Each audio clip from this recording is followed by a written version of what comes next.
যা চাই সব যদি দুনিয়াতেই পাওয়া যেত তাহলে এটা দুনিয়া না, জান্নাত হয়ে যেত। কিছু এলোমেলো ঝড়, কষ্টের দমকা হাওয়া, কিছু অপ্রাপ্তির ভিড় তোমায় কষ্ট দিবে, যন্ত্রণাগুলো পাহাড়ের মতো দেখবে, মাঝে মধ্যে বুকটা ভারী হয়ে আসবে। তবে কখনোই হতাশ হইও না, ভেঙে পড়ো না, কারণ এটাই দুনিয়া। এখানে সব চাওয়া পূরণ হবার নয়। মন যা চায় তাই যদি পেতে চাও তবে অবশ্যই তোমায় জান্নাতে যেতে হবে। সেখানে তোমায় আর কোনো কষ্টই ছুতে পারবে না। এই যে ছোটোখাটো কষ্টগুলো তোমায় আঘাত করে, এগুলো মূলত তোমায় জান্নাতের নিকটবর্তী করে এবং আল্লাহর সন্তুষ্টির দিকে দ্রুত গতিতে নিয়ে যায়। আর এখানে সুখ দুঃখ কোনোটিই স্থায়ী নয়। এখানকার সব কিছুই সাময়িক, আর আখেরাত হলো চিরস্থায়ী। সেখানকার সুখ দুঃখ চিরস্থায়ী।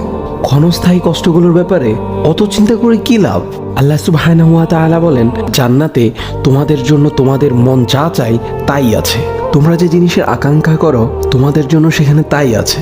সূরা ফুসসিলাত আয়াত নাম্বার 31। তাই স্বপ্নগুলো আখিরাতের জন্য বাঁচিয়ে রাখো। হতাশ হয়ে নিজেই নিজের উপর জুলুম করো না।